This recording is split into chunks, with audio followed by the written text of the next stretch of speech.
இப்ப நம்ம பார்க்க போறது GE 3151 environmental science and sustainability அனானிவர்சிட்டிக்கு எதெல்லாம் இம்பார்ட்டண்டா படிக்கணும் அப்படின்னு சொல்லி நம்ம பார்க்க போறோம்.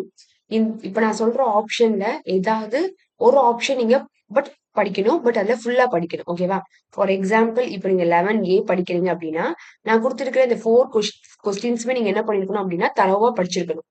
இதுல நீங்க என்ன பண்ணிடக்கூடாது, சாய்ஸஸ் எடுத்து வச்சிடக்கூடாது. ஓகேவா? அதே மாதிரி இல்ல எனக்கு 11A எனக்கு படிக்க விருப்பம் இல்ல, நான் 11Bல படிக்கிறேன் அப்படின்னா பட் இங்க கொடுத்திருக்கிற எல்லா கொஸ்டின்ஸுமே நீங்க என்ன பண்ணணும் அப்படின்னா படிச்சிருக்கணும். ஓகேவா? அப்பதான் உங்களால கண்டிப்பா எல்லா கொஸ்டின்ஸையும் உங்களால அட்டன் பண்ண முடியும். ஓகேவா? சோ இப்போ நம்ம பார்க்கலாம். 11Aல என்ன படிக்கணும் அப்படின்னா ஸ்கோப், இம்பார்ட்டன்ஸ் ஆஃப் என்விரான்மெண்ட். ஓகேவா? என்விரான்மெண்டோடைய என்னது என்விரான்மெண்டல் சப்ஜெக்ட்னால சோ என்விரான்மெண்டோடைய ஸ்கோப் என்னது, அதோட இம்பார்ட்டன்ஸ் என்னது அப்படின்னு ஒரு 2 மார்க். ஏன்னா இதுல மேக்சிமம் வந்து இவிஎஸ்னாலே சப்டிவிஷன்ஸ் ரொம்ப கேட்பாங்க. 8 மார்க் 7 மார்க் அந்த மாதிரி கேட்பாங்க. சோ அதுக்கேத்த மாதிரி நீங்க 4 பாயிண்ட்ஸ் அட்லீஸ்ட் எந்த கொஸ்டின்ஸ் எடுத்தாலும் அட்லீஸ்ட் இந்த சின்ன சின்ன கொஸ்டின்ஸா இருக்குது அட்லீஸ்ட் 4 பாயிண்ட்ஸாவது நீங்க என்ன பண்ணணும் அப்படின்னா படிக்கணும். ஓகேவா? அதுல scope and importance of environment படிக்கணும். அதுக்கப்புறம் நீடு. ஓகேவா? Public awareness.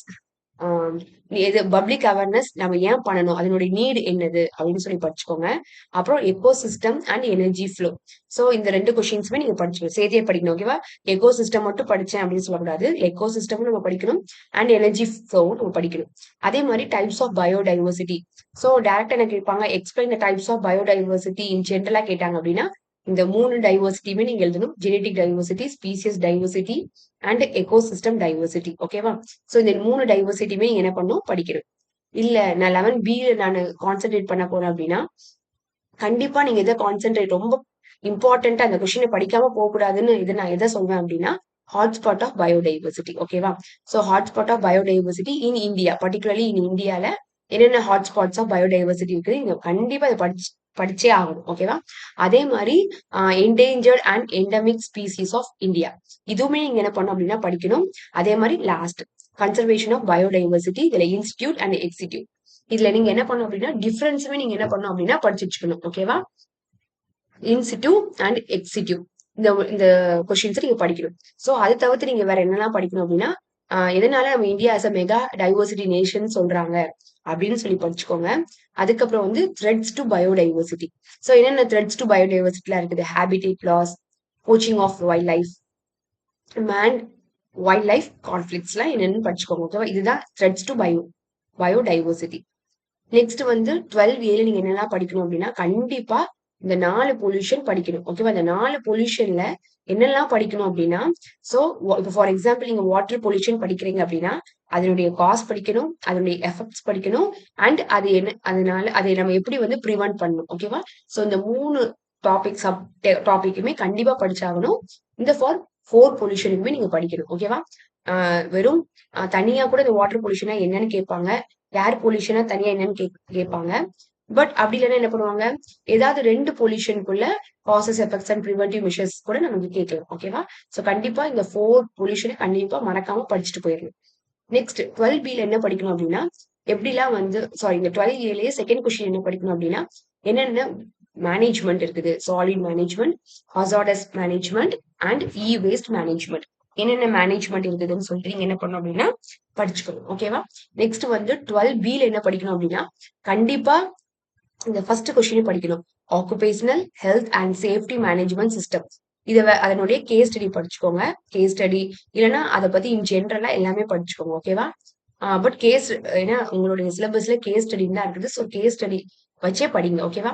இதை இன் ஷார்ட்டா என்ன கொடுத்திருப்பாங்க அப்படின்னா explain the case study of OHASMS அப்படி கொடுத்தாலும் சேம் தான். இது என்னது புதுசா இருக்குன்னு சொல்லி விட்டுட்டு வந்துடக்கூடாது. அதுதான் வந்து occupational health and safety management system. ஓகேவா? ஸோ செகண்ட் கொஸ்டின் 12B என்ன படிக்கணும் அப்படின்னா environmental production and it's act. நம்ம எப்படி ப்ரொடக்ட் பண்றோம், ஸோ அதுல என்னென்ன ஆக்ட்ஸ் எல்லாம் இருக்குதுன்னு சொல்லிட்டு அதை சேர்த்தே நம்ம படிச்சுக்கணும். நெக்ஸ்ட் 13A பொறுத்தளவுல என்ன படிக்கணும் அப்படின்னா so new energy sources. So new energy சோர்சஸ்னா அது அப்படின்னா என்ன, டெஃபினிஷன்னா என்னன்னு படிச்சுக்கோங்க. அதனுடைய நீடு என்ன, பர்பஸ் என்ன நீடு இருக்குது அப்படின்னு படிச்சுக்கோங்க. அப்புறம் அதனுடைய டைப்ஸ். ஓகேவா? கண்டிப்பா இந்த நியூ எனர்ஜி சோர்ஸ் படிக்கிறீங்க அப்படின்னா அதுல டெஃபினிஷன் படிச்சிருக்கணும், நீட் படிச்சிருக்கணும், டைப்ஸ் படிச்சிருக்கணும். நெக்ஸ்ட் இந்த 3 எனர்ஜில கண்டிப்பா ஆஹ் மூணுமே எனர்ஜியும் படிக்கணும். அதுல வந்து டைடல் எனர்ஜி, ஓஷன் எனர்ஜி நல்லா படிச்சுக்கோங்க. Application of hydrogen energy, ocean energy and tidal energy. கண்டிப்பா இந்த 3 எனர்ஜியுமே படிக்கணும். அதனுடைய அப்ளிகேஷன்ஸ். ஓகேவா? நெக்ஸ்ட் 13B பொறுத்தளவுல கண்டிப்பா இது ஒரே ஒரு கொஸ்டின் தான் இருக்குது. இல்ல நான் இதை கான்சென்ட்ரேட் பண்ணல, இது ஒன்னே படிச்சுக்கிறேன் அப்படின்னா இத வச்சு எல்லாமே படிச்சுக்கணும். ஓகேவா? அதனுடைய கான்செப்ட் என்னது, ஆரிஜின் என்னது, and power plant of geothermal energy. எதனுடைய கான்செப்ட் ஆரிஜின், ஜியோ தெர்மல் எனர்ஜியோடைய எல்லாமே படிச்சிடணும். ஓகேவா? ஸோ 14A பொறுத்தளவுல என்னன்னா, ஸோ ஜிடிபி அண்ட் சஸ்டைனபிலிட்டினா என்னது, ஓகேவா? அதனுடைய கான்செப்ட் என்னது, அதனுடைய நீட் என்னது, அதனால என்னென்ன சேலஞ்சஸ் எல்லாம் இருக்குது, ஸோ சஸ்டைனபிலிட்டி எப்படி டெவலப்மெண்ட், ஸோ இது எல்லாமே நீங்க என்ன பண்ணணும் அப்படின்னா இந்த 14A ஃபர்ஸ்ட் கொஸ்டினா நீங்க படிக்கணும். நெக்ஸ்ட் வந்து social and economic aspects of sustainability from unsustainability to sustainability, அது எப்படி கன்வெர்ட் பண்றாங்க ஃபார் சோஷியல் அண்ட் எக்கனாமிக் ஆஸ்பெக்ட்ஸ்ல. ஓகேவா? அதுதான் செகண்ட் கொஸ்டின் படிக்கணும். நெக்ஸ்ட் தேர்ட் கொஸ்டின் என்ன படிக்கணும் அப்படின்னா சஸ்டைனபிள், நம்ம ஆல்ரெடி பார்த்தோம், இந்த சஸ்டைனபிள் டெவலப்மெண்ட் ஒன்று பார்த்தோமா, ஸோ அதனுடைய கோல்ஸ் என்னது, அதனுடைய டார்கெட் என்னது, நெக்ஸ்ட் அதுல என்னென்னலாம் இண்டிகேட் பண்ணியிருக்காங்க, intervention of climate change, climate change intervention என்னெல்லாம் இருக்குதுன்னு சொல்லி இந்த 14A நீங்க படிக்கணும். இது கொஞ்சம் நல்லா ஜென்ரலா தான் இருக்கும். ஸோ அதை கொஞ்சம் படிச்சுக்கோங்க. ஓகேவா? நெக்ஸ்ட் 14B பொறுத்தளவுல கண்டிப்பா ஓகே, நான் 14A வந்து எனக்கு வந்து இந்த இந்த இதெல்லாம் எனக்கு பிடிக்கல அப்படின்னு சொல்றவங்க என்ன படிக்கலாம் அப்படின்னா 14B என்னது அப்படின்னா கண்டிப்பா இந்த கார்பன் கிரெடிட், கார்பன் ஃபுட் பிரிண்ட்ஸ்லாம் கண்டிப்பா படிச்சே ஆகணும். ஓகேவா? இந்த கொஸ்டினை படிக்காம போகாதீங்க. Concepts of carbon credit and carbon footprints. ஓகேவா? So in addition to that case study படிச்சுக்கோங்க. என்விரான்மெண்டல் மேனேஜ்மெண்ட் இன் இண்டஸ்ட்ரி, எப்படி வந்து இண்டஸ்ட்ரியில எப்படி அதை மேனேஜ்மெண்ட் பண்றாங்க, அதோட கேஸ் ஸ்டடியா பார்த்து வச்சுக்கோங்க. நெக்ஸ்ட் 15A பொறுத்தளவுல நீங்க என்ன படிக்கணும் அப்படின்னா ஜீரோ வேஸ்ட். ஓகேவா? மேக்ஸிமம் ஜீரோ வேஸ்ட் மேனேஜ்மெண்ட் என்ன அப்படின்னு கேட்பாங்க. ஓகேவா?